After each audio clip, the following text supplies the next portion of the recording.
que hoje, né, todo mundo falou de dor, então eu mais uma vez falando também sobre dor. Por que será que a gente se preocupa tanto em tratar a dor, né, a dor do ser humano? O ser humano sente muita dor. O Stifler chegou ao Brasil na década de 90, tá?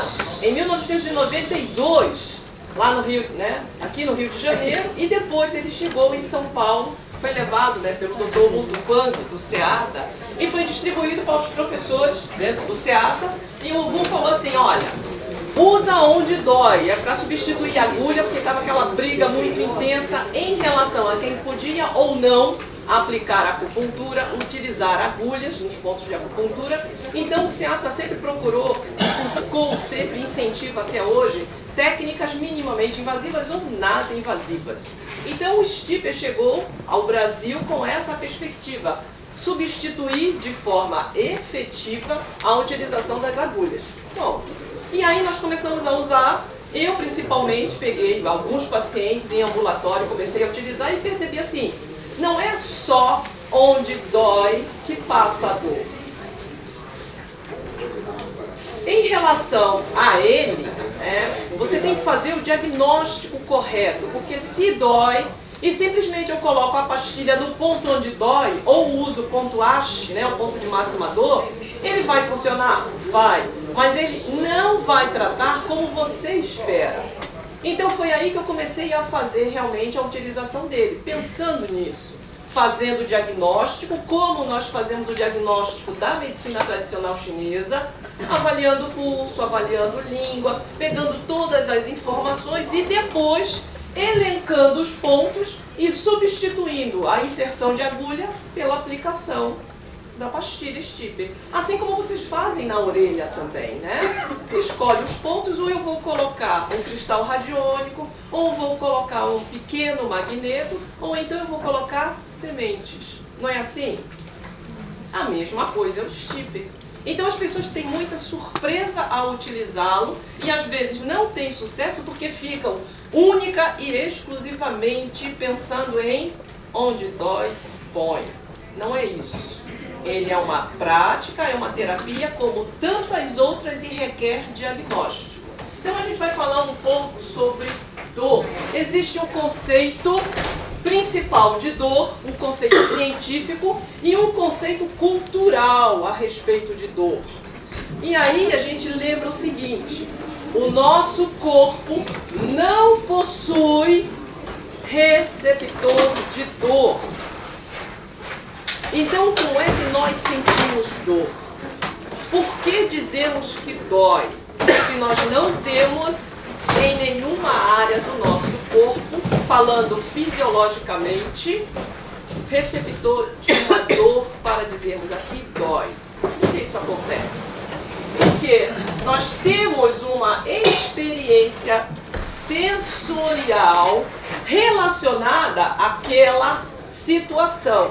Caiu, machucou, a criança levanta rapidamente. Mas se os pais correm, ai, machucou, machucou, o que essa criança vai fazer a partir de então? Ela vai começar a chorar, a dizer que se machucou e que doeu. Aí ele começa a ter essa experiência negativa em relação à dor. Então isso é científico, isso é comprovado. E aí nós temos a tal da dor aguda e a dor crônica. Uma dor aguda foi no momento onde você tem aquela fibra que está começando a apresentar uma modificação elétrica e aí dispara uma informação no seu cérebro para que você busque o atendimento. E daí o brasileiro é o campeão, é o número 1 em automedicação. Ele vai tomando remédio, vai tomando anti-inflamatório, vai tomando antibiótico, ele vai tomando de tudo, até uma hora não ter mais resultado, o que ele faz? Procura o médico. Procura o médico, toma mais remédios, faz terapias que não deveria estar fazendo, e aí chega para nós, acupunturistas ou massoterapeutas, né, como sendo a sua última esperança. E ele quer melhorar da noite para o dia, ele quer que seja o quê? Rápido.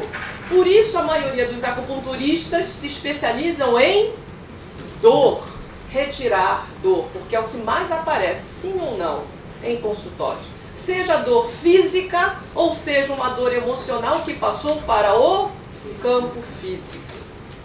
Então a gente trabalha muito com dor. Infelizmente, eu gostaria de não trabalhar com dor, mas passei a ser, né, lá em São Paulo, as pessoas me chamam doutora tirador, né, porque eu sou fisioterapeuta, biomédica também, mas todo mundo procura por conta da dor física, não a dor emocional. Ela não reconhece a emoção, ela só reconhece a dor do físico, o campo físico.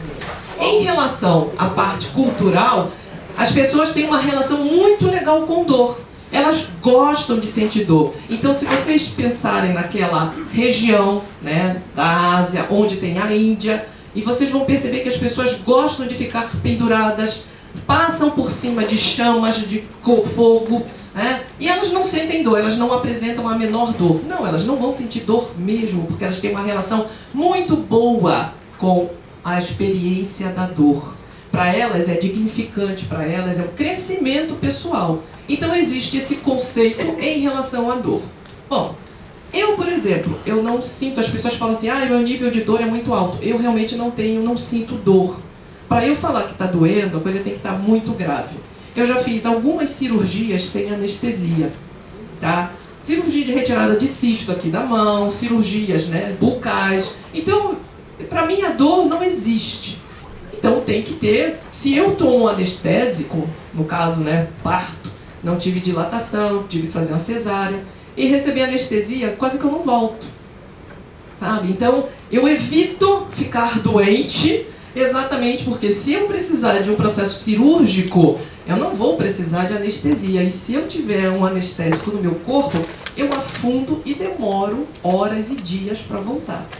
Um quarto de um Dorflex, eu durmo 2 dias. Entenderam? Então eu vivo sem medicamento, eu vivo à base de terapias alternativas e principalmente fitoterapias, me tratando, me cuidando, justamente porque eu não posso ter nada dessas substâncias no meu corpo. Então eu lido bem com a dor. Aprendi isso. Então isso é uma forma cultural de conviver com a dor.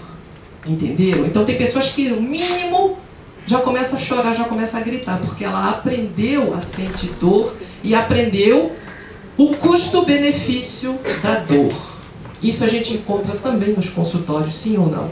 Pacientes que chegam com aquela dor de anos a fio e quando você começa a tratar e a dor vai reduzindo, eles desaparecem, porque eles perderam aquela capacidade de comover as pessoas que estavam em volta, né? Então, tornaram as pessoas refém do seu sentimento. Isso tem muito a ver com dor, e principalmente o ocidental. Em relação à medicina oriental, à visão oriental de dor, é exatamente o que o professor Cássio falou.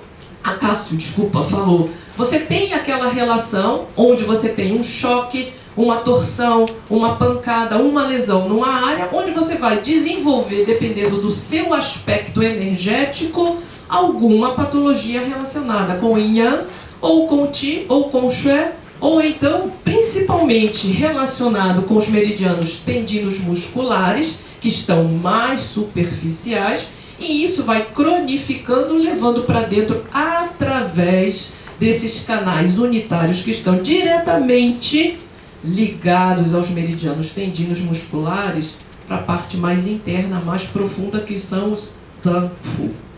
E aí, como eu vou tratar uma coisa tão crônica? Porque foi processo de cronificação, descendo camadas, aprofundando, até chegar lá dentro.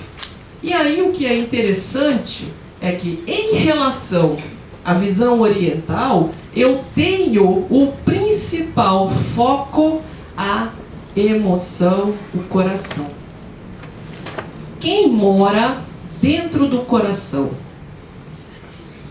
Shen, né? Shen, o espírito do coração. Esse é o que comanda, de fato, se eu quero sentir dor ou eu não quero sentir dor. E ele regula principalmente quem? Circulação sanguínea. Tanto na parte o que mais periférica, quanto mais interna, de órgãos mesmo.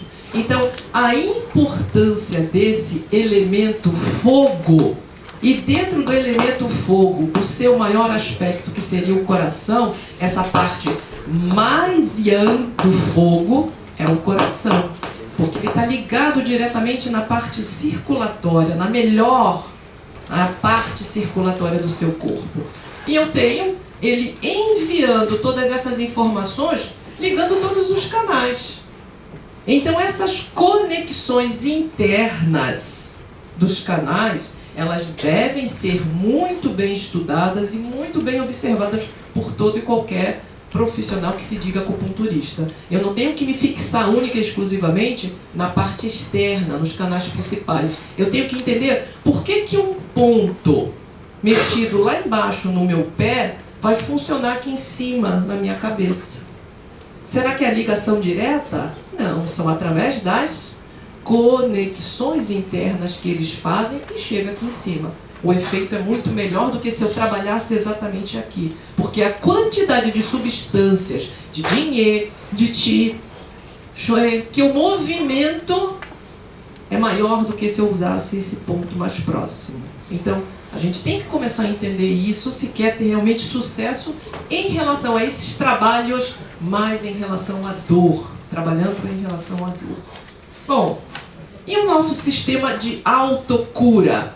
É aí que entra a ideia, né, do Qigong, a ideia do Liangong, a ideia do Reiki, porque todo ser humano ele tem esse sistema de autocura dentro dele, só que ele apaga em determinado momento da sua vida que ele pode se curar. Né? Eu, Janete, não curo ninguém. Eu simplesmente vou melhorar alguns aspectos desse indivíduo para que ele busque o caminho da autocura. Através de quem? Sistema nervoso central e o sistema nervoso periférico. Nós temos esse sistema de autocura, que é interessante em relação, principalmente, às práticas não invasivas. Porque inserir agulha requer o conhecimento de alguns pontos e, principalmente, anatomia. Sim ou não? Você tem que saber, porque todo e qualquer ponto está num cacifo e, principalmente, ele tem uma referência anatômica. Então, se eu estou trabalhando na área da saúde, eu sou acupunturista, o mínimo que eu tenho que saber é anatomia. Depois eu tenho que estudar fisiologia também, para poder entender essas funções. Então, em relação a um ponto de acupuntura, uma pesquisa feita na Alemanha, uma universidade da Alemanha, em 1998, eles já sabiam que 80% dos 361 principais pontos de acupuntura possuem, olha, terminação nervosa, vaso linfático e sanguíneo. Lembrando que o ponto de acupuntura é, sim, um receptor periférico nervoso. Por isso que não preciso tocar profundamente nele. Eu posso apenas apoiar o meu dedo no ponto de acupuntura e já está funcionando. Certo? Eu não preciso inserir a agulha lá no ponto de acupuntura, que é um buraco. Eu só preciso apoiar o dedo ali. Ou colocar qualquer estímulo que possa fazer essa ligação com o sistema nervoso central e sistema nervoso periférico.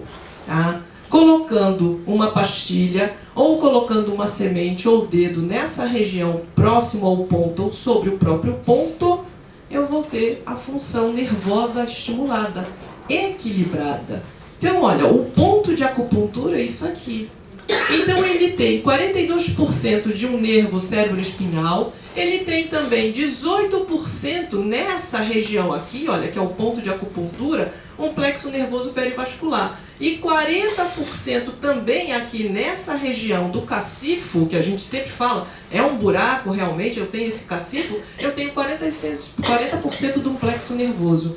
Ou seja, eu tenho ali uma informação muito grande, e principalmente uma informação elétrica, neurônios sendo estimulados através de um ponto de acupuntura. Dependendo da profundidade e da espessura dessa agulha, eu vou conseguir estimular principalmente todas essas terminações. Quanto mais fina uma agulha, melhor para o ponto. Por quê? Por que será que uma agulha mais fina é melhor do que uma agulha mais grossa? Porque eu vou trabalhar especificamente uma área mais elétrica do ponto. E aí eu regulo as cargas desse ponto. Só que eu não preciso inserir agulha, eu posso colocar qualquer estímulo na pele, porque a pele ela tem as terminações nervosas livres, onde eu vou ter toda aquela camada de plexo nervoso. E aí, associado com esses sistemas sensórios, né, esses nociceptores, que dizem para você, tá escuro para você dormir, tá claro para você acordar, tá frio, né, para você começar a se encolher e se aquecer, ou tá calor para você começar a buscar água para se hidratar. Todos esses receptores, que a gente chama nociceptores, estão na sua pele, bem na superfície. E são eles que vão comandar toda e qualquer informação do seu sistema nervoso central. Por isso que tudo aquilo que vocês colocam na pele interfere no seu corpo. Sim ou não? A roupa interfere. Tem pessoas que têm alergia a determinado tecido, alergia a um creme, alergia a um perfume, por essa estrutura aqui. Porque a gente esquece que pele é o maior órgão. Maior e melhor. É ele quem equaliza a sua capacidade elétrica, eletromagnética em relação ao funcionamento do seu cérebro. Está tudo na pele. E aí vem aquela história, né? Ah, eu tenho um contato com uma pessoa, é uma coisa de pele, eu sinto, né, alguma coisa com ela. É pele. É pele mesmo. Mas não é a pele que você está pensando. É exatamente essa bioinformação, esse campo elétrico, informacional que saiu e você captou e captou bem. Né? Essa sua estrutura se sentiu bem de acordo com aquele campo elétrico. Aqui a gente está sofrendo várias interferências elétricas, uns dos outros e também do ambiente em si. Né? As lâmpadas, o equipamento aqui à frente, tudo isso, né? Os fios que estão passando aqui por cima, tudo isso interfere no nosso campo. Por isso que as pessoas estão adoecendo demais e com muita dor, porque isso altera o nosso campo eletromagnético. Né? Então é uma coisa simples, não é difícil de compreender. E aí, se você faz uma prática taoísta, um Qigong, um Liangon, um Tai Chi, você acaba equilibrando isso em você. Então elas são indicadas como técnicas taoístas de longevidade. Por isso, porque elas equilibram seu campo eletromagnético em relação a todas essas informações que você está tendo externamente. Você nem percebe isso, você não sente isso. Mais à frente que você vai sentir o envelhecimento da pele, do cabelo, principalmente osteopenia. Tudo isso está relacionado com essa quebra desse campo eletromagnético dentro de você. E aí, você tem todas essas terapias falando de forma diferente a mesma coisa. Então você tem a medicina tradicional chinesa com os seus principais canais, Rumai, Remai. Você tem, olha, a parte dos chakras trabalhando para você. Você tem a parte ocidental, o sistema nervoso simpático e parasimpático, que está relacionado com tudo isso, e mais ainda o seu sistema linfático e endócrino. Que todos eles estão ligados a um meridiano, a um ponto de acupuntura ou a um chakra, sim ou não? Sim. Sim. Então são a mesma coisa sendo dita de forma diferente. Não são práticas diferentes, apenas a forma é que elas foram descobertas, estudadas e divulgadas. A nossa medicina também é muito boa, mas eu posso melhorar o tratamento me utilizando cada vez mais de técnicas menos invasivas. Eu equilibro melhor o indivíduo com técnicas minimamente invasivas. Eu não preciso inserir uma agulha, tá? E aí o stipper. O que é o stipper? Stipper significa estímulo permanente. porque ele vai ficar ali 120 horas mantendo essa estimulação. Tá? Colocou no ponto de acupuntura, ou colocou na região muscular, ou na região tendínea, ele vai manter esse estímulo por 120 horas ininterruptamente, por isso STIPPER, estímulo permanente. É uma técnica não invasiva que eu trabalho com uma das práticas mais antigas da face da Terra, que são os cristais. Cristal de quartzo hialino, o cristal de rocha, ele tem na sua capacidade total composição de dióxido de silício, e o silício é o maior componente do corpo humano também. O mineral que é colocado dentro de você ainda no seu ventre materno. Quando você começa a ser formado, né, no ventre materno, você recebe uma quantidade de silício. O silício é o precursor de formação de outras fibras, associado ao colágeno. Todo colágeno tem que ter silício, senão ele não se especializa. Então, o quartzo de rocha hialino, ele tem uma cristalografia específica que é o DNA dele. E ele é o melhor mesmo, programador e também modulador. Então, o que é modular? Eu melhoro, eu equilibro, e nem para mais nem para menos, eu modulo aquela frequência. Então, todo e qualquer equipamento eletroeletrônico, de imagem, de som, ele tem que ter um capacitorzinho com o dióxido de silício. E aí a gente volta lá atrás e pensa assim, onde é que estão as melhores empresas, as maiores empresas de telecomunicações e teleinformação, TI, área de TI? Onde é o Vale do Silício do Brasil? Nós temos dois. Recife e Tocantins.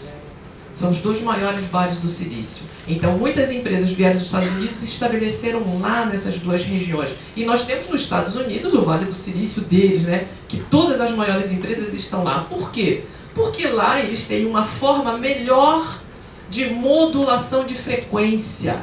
As pessoas que lá estão conseguem raciocinar melhor. Elas são influenciadas pelo próprio terreno, que o terreno é rico em silício. Então, uma técnica muito antiga, lembra, as pessoas sentiam dor de cabeça e colocavam batata na testa? Por que elas colocavam a batata inglesa na testa? Por quê? Porque só tinha batata? Não, porque a batata é uma leguminosa rica em silício. E o silício tira a dor, porque ele modula a frequência elétrica. Simples assim. Quem ensinou para aquela galera, lá atrás, cortar a batata e botar na testa? Isso aí tem silício, ó, vai aliviar a dor. Quem foi? A gente não sabe, né? Então, essa prática, trabalho com cristal, ela é bem antiga. Que povo é que trabalhava com cristal, gente? Povo sumério. Eles que criaram o trabalho de cromoterapia. A cromo era o bastão de ouro e na ponta um quartzo multifacetado de silício, que enviava a frequência de luz para dentro do corpo. É o único que consegue fazer isso.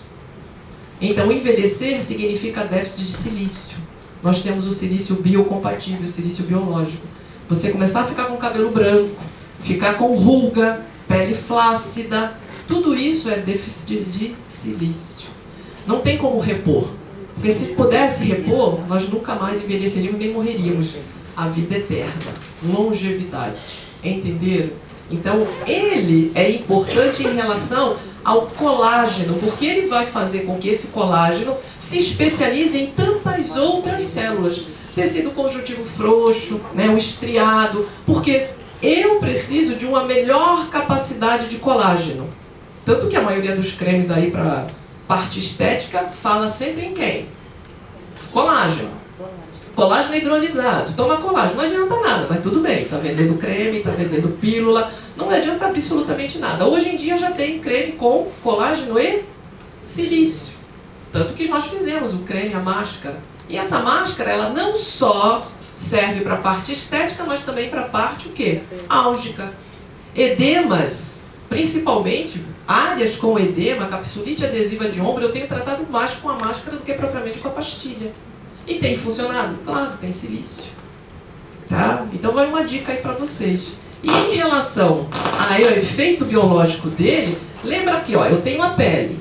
A pele embaixo tem colágeno. Esse colágeno ele está rico em informação venosa, né? Área linfática também. E aqui eu vou colocar a pastilha de Stiper e vou começar a ter essa regulagem, essa modulação dessa frequência que é um campo elétrico. O colágeno, ele se movimenta através de campo elétrico. Ele tem prótons, nêutrons e elétrons. Então ele começa a ser modulado. Nós funcionamos em hertz. Equilíbrio em hertz. Não é? Então você tem lá eletroneuromiografia, eletroencefalograma. O que é que isso está fazendo? O que é que eles estão pegando? A sua capacidade elétrica em hertz. Por isso que nós somos energia, nós somos esse campo elétrico. Nós somos uma antena caminhando. Estamos captando e enviando energia para tudo quanto é lado. E aí, se eu coloco o Stiper aqui, eu vou ter a melhora do metabolismo basal, vou ter uma melhor reação enzimática do meu corpo, eliminando principalmente toxinas, fazendo liberação dessas toxinas, melhoro, olha aqui, ó, musculatura lisa, estriada, por isso que ele foi usado só pensando em dor, onde dói, põe. Não é só isso, tá? E eu também melhoro essa capacidade, ó, capilar e venosa. Ele melhora a circulação sanguínea, sim, o tempo todo. Como é que eu vou fazer? Olha, vou aplicar, como eu faço simplesmente, ó, limpa a pele, álcool 70, aplica a pastilha ali naquela região que eu escolhi, que eu avaliei os pontos de acupuntura ou área específica para tratamento. Então, dói aqui, é o que ponto que mais dói? Tudo bem, pode colocar, mas a hora que você tirar, a dor vai voltar.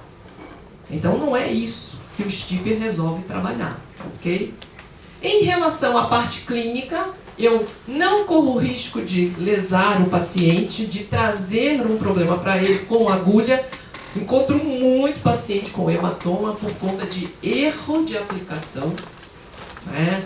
Então eu sempre falo, você colocou a agulha, o paciente falou, ardeu, tira porque você pegou um vaso, uma veia. Está errado o ponto. Colocou a agulha está ali, balançando. Se ela não estiver sobre um vaso, ela está bem próxima a esse vaso. Não é a energia do meridiano que está circulando, não. Isso é bobagem. Tá? Então, mitos e verdades em relação à acupuntura. Tem muita bobagem sendo dita, né? E isso está errado. Eu falo, errou o ponto. Eu, então, coloco a agulha, tira a agulha, o paciente reclama de dor o tempo todo em relação à permanência dessa agulha. Tira a agulha e sai sangue. Sangue. Sangue. Estava bloqueado. Está desestagnando. Não. Querido, você errou o ponto. Porque estagnação, às vezes, pode sair sim o sangue. Mas desde que eu use uma lanceta maior para fazer esse processo de sangria. Existe um ponto. Se não é um ponto para fazer sangria e você enfiou a agulha e depois você tira e está sangrando, você errou. Então, para se evitar esse tipo de problema, a gente trabalha com técnicas não invasivas. Se eu não tenho a segurança na inserção de agulha, no estímulo, porque não é só pôr agulha, eu tenho que pôr a agulha no ponto correto, eu tenho que dar o estímulo correto, eu tenho que alcançar a profundidade correta. Não é deixo a agulha ali, 20 minutos e tá bom. Não. Eu ouço as pessoas falarem, tudo que vale é a intenção. Vocês viram que a intenção não é bem isso, né? A intenção é outra coisa. Então, errou, não tenho segurança. Técnica minimamente invasiva. Eu trabalho muito com Stiper em vários processos, tá? Álgicos. Permanência no corpo, 120 horas, 5 dias, não impede você a nada. Pode tomar banho, pode ir para a praia, pode ir à piscina, vai secar essa região onde está a pastilha, seca bem, para depois não ter alergia em relação ao esparadrapo. Então aquela área vai ficar úmida demais, porque não secou bem a pastilha e muito menos o esparadrapo. É o que mais tem acontecido, né? E aqui no Rio de Janeiro, ambiente quente, úmido, eu não aconselho deixar em 120 horas. No máximo 72 horas. Tira, passa um dia sem e depois recoloca, reavalia esse paciente. Se tiver que reposicionar no mesmo ponto, reposiciona. Mas não mantenha as 120 horas ininterruptas, porque acaba realmente causando esse processo alérgico em relação ao esparadrapo, não em relação à pastilha. Porque quem trabalha muito com a pastilha conhece a pastilha e sabe assim, ela mesmo não causa alergia. Tá? E aqui, olha, alguns tratamentos que eu já fiz desde a década de 90 para cá, atendo. Então, outra coisa também, não estou afirmando aqui que o Stipper é panaceia, tá? É só o Stipper cura, só o Stipper trata. Não, não é isso. É mais uma ferramenta para vocês estarem se utilizando. Existe o paciente para o Stipper, existe o paciente para agulha, existe o paciente para o toque quântico, existe o paciente para a auriculoterapia, para o magneto, e existe aquele paciente que só quer ser ouvido. Cabe a você, como terapeuta, diferenciar cada um deles, entender a necessidade de cada um deles. Ok? Porque eu trabalho com fito, eu trabalho com magneto, eu trabalho com Stipper, com agulha, com papoterapia. A pessoa me paga e vai lá e fala. Não sou psicóloga, nem tenho pretensão em ser, mas ela quer chegar ali, ela quer ser ouvida. E depois ela vai embora. Ah, Janete, obrigado pelo seu tempo. Eu falo, imagina, pode voltar. A hora que você quiser. Então eu não julgo, eu ouço e não julgo, não dou palpite. Ela só quer falar, legal, bacana.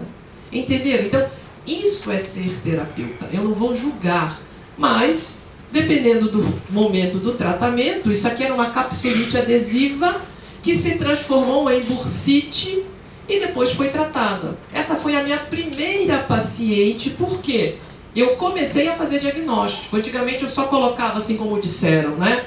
Põe no ponto, né, onde dói. Não via resultado. Ficava 5 dias, aliviava, tirava a dor, voltava com tudo. Eu falei, tem que fazer diagnóstico. Então ela foi a primeira que eu tratei dessa forma. E todos os outros eu fui tratando. Então, cervicobraquialgia, pega ponto de acupuntura, trata perfeitamente, é lógico. Cada caso é um caso, cada paciente é um paciente. Então, eu percebo aquele paciente que tem uma energia mais sutil, superficial. Eu vou lá e trabalho com o Stipper. Aquele onde é muito mais pesado, mais profundo, aí eu vou com técnicas mais profundas. Às vezes, uma fitoterapia associada com a acupuntura. Tá? Outro caso também, ó, artrose de joelho, onde você vai lá, trabalha os pontos específicos mais a articulação. Lombalgia e lombociatalgia, né? Então, ó, o aquecedor estava ligado porque foi há umas semanas atrás, estava muito frio em São Paulo. Nossa! E é uma pessoa que tem lombalgia ou lombociatalgia, já tem a dor, ela não consegue, né, caminhar direito. Tem dor irradiada, então tanto a área lombar quanto o membro específico tratado só com Stipper, porque ela não queria agulha. Ok? Então o paciente fala assim, eu vim te procurar porque falaram que você trata a dor, mas eu não quero agulha, não quero acupuntura. Em relação a outras patologias também, então a área, né, auricular, eu trabalho muito fibromialgia na orelha. Tá bom? Eu não trabalho no corpo, eu pego pontos da orelha. Criança também vocês podem tratar com o Stipper, ok? Parte de condromalácia, entorse de tornozelo. Então, todas essas dores que a gente recebe no nosso consultório, no dia a dia, você pode estar utilizando, sim, o Stipper como uma ferramenta a mais no seu leque de opções. Você pode oferecer. Alguém aqui tem uma dor de novo, né? Aquela coisa. Sobrou alguém com dor aqui? Alguma dorzinha que está ali incomodando e quer experimentar o uso do Stipper? Você? Pode vir. Você é o quê? Também tem amador aí? Tendinite de Kervine? Puxa, vem também. Vamos lá. Dá uma ajuda aí, vamos perguntar. Então, primeira coisa é, eu não uso muito maca, tá, para atendimento. Eu uso mais a cadeira mesmo, porque a gente busca o atendimento rápido. Seu nome, por favor? Simone. Eu tenho condromalácia, grau 3, no joelho direito. E foi uma patologia que sempre me perseguiu, porque eu sempre fui acima do peso. Então, desde adolescente, eu sentia dores no joelho e sempre era associado a perdas, ao peso, ao sobrepeso. E com o passar do tempo eu descobri que eu tinha condromalácia, nunca tinha ouvido falar sobre isso. E também descobri que é genético, né? Minha filha também é magra e também tem condromalácia grau 1. Então, assim, estou procurando alguma alternativa para a gente conseguir amenizar, né? Porque a minha já está grau 3. Eu não consigo andar de chinelo rasteiro, que provoca uma dor fenomenal nas pernas. Minhas sandálias, as pessoas ela tem problema no joelho e usa sapato mais alto, mas ele sempre tem que ser mais ou menos assim, na baixona dela, ou um pouco, né, com salto, para que eu consiga me movimentar realmente com segurança. Eu consigo virar o pé de havaiana. Não tenho estabilidade. É impressionante. Vocês observaram alguma coisa enquanto ela falava? Observaram ela enquanto ela falava, enquanto ela relatava o caso? Eu já olho todo mundo, eu estou aqui em cima, eu estou olhando todo mundo, eu estou dando um zoom, já estou identificando algumas coisas, né? Apesar dela ter relatado a condromalácia, mas essa dor que ela tem, é por conta exatamente só da condromalácia? O que vocês acham? Não? Nada? Então eu não vou tratar o joelho dela agora. A primeira coisa que eu vou fazer é tratar a mandíbula dela, disfunção de ATM que ela tem. A disfunção de ATM faz com que você tire, né, do grau perfeito a visão. A visão sendo incomodada, você vai pisar errado. Pisando errado, ou você vai ter entorse de tornozelo, ou você vai desenvolver problemas no joelho. E aí, se a gente trata a mandíbula dela, já corrige em até 50% do problema. Então, eu associo a visão da fisioterapia com a visão dos canais da medicina tradicional chinesa. Quem controla a mandíbula, gente? Quem controla a mandíbula? Essa articulação temporomandibular. Vesícula biliar. Eu não tenho. E ela não tem. E aí, condromalácia está relacionado com quem? Fígado e rim. Então tem aí um aspecto de madeira bem forte, né?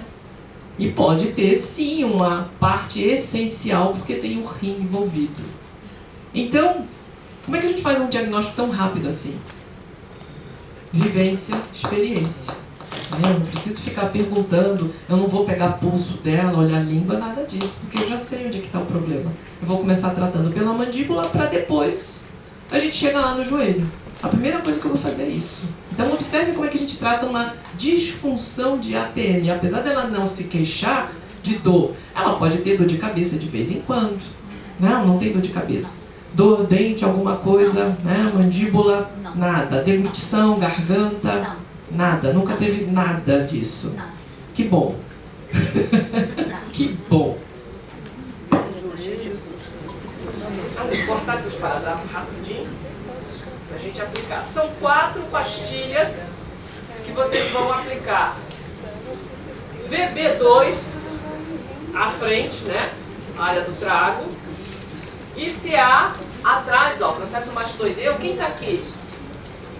Que ponto é esse de acupuntura?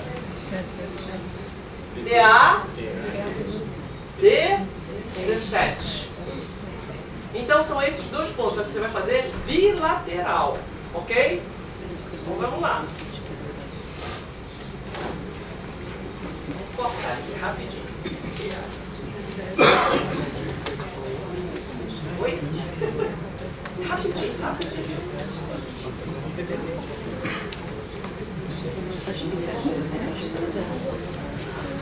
TA 17. Bilateral. Só isso.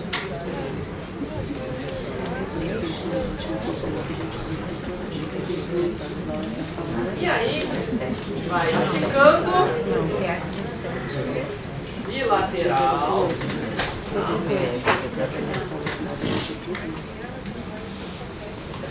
Ginete, pode pegar a pastilha com a mão? Pode, não tem problema, tá? Eu não trouxe pinça, nem nada, porque eu vim no voo agora pela manhã e a gente não pode carregar esse material, né? Então essa tesourinha aqui, então, vamos começar equilibrando por trás. Processo mastoideu, atrás da orelha, palpa esse osso maior que vocês têm, a pastilha vai ficar sobre esse osso maior, tá? Esse processo. Aplica.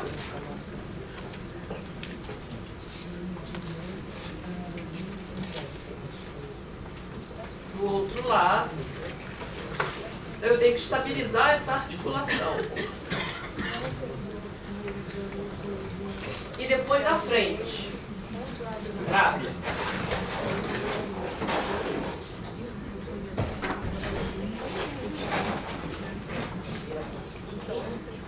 Você pede para o paciente abrir a mandíbula lentamente, abre. Você sente a abertura da articulação, apoia a pastilha nessa abertura e pede para ele fechar lentamente a boca. Certo? A mesma coisa do outro lado. Abre, tira para eles verem, por favor. Abre um pouquinho, isso. Achou. Apoia. Prende. Pronto.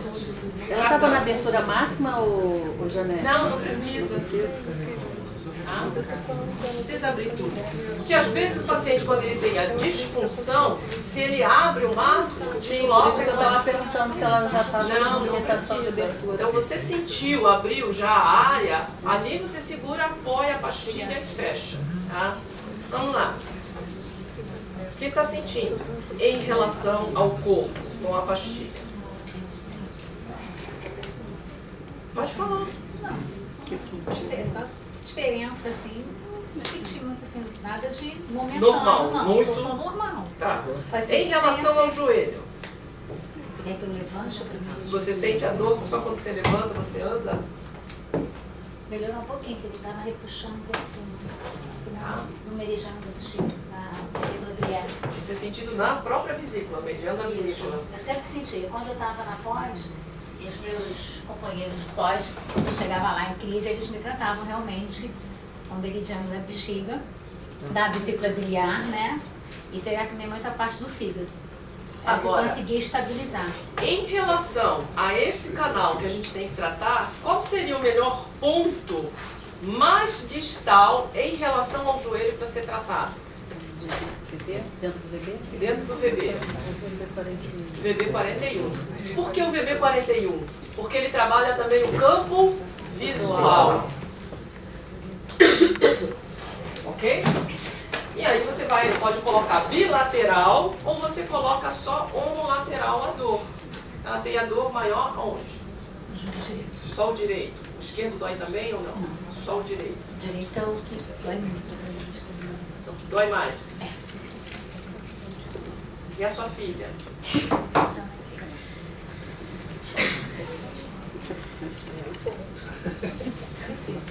Chega em casa e já faz. Tá?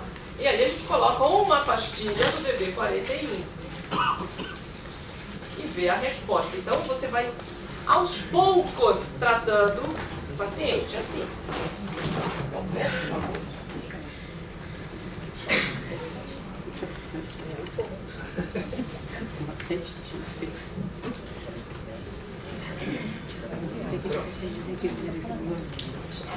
Como é que se comporta o joelho?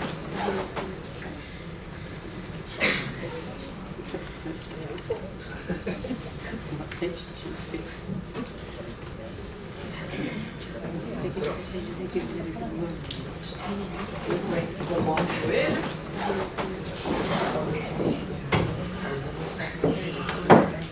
Então, mandíbula e o VB41. Posso colocar em mais algum lugar?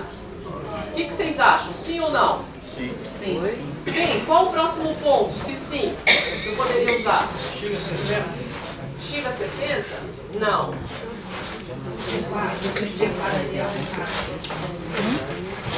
pontos locais, CA? Você pode usar um ponto local? Pode. Qual seria melhor? F8. Sabe por quê? Estamos no inverno.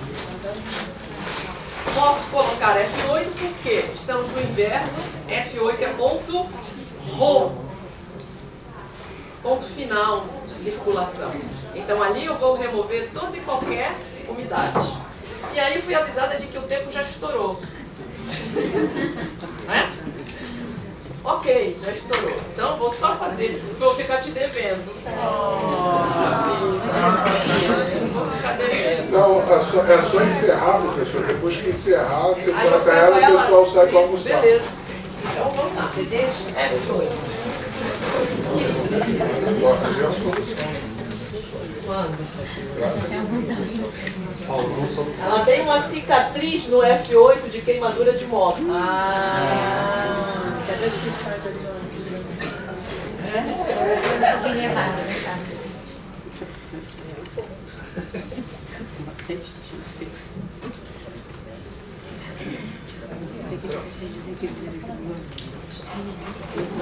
O joelho.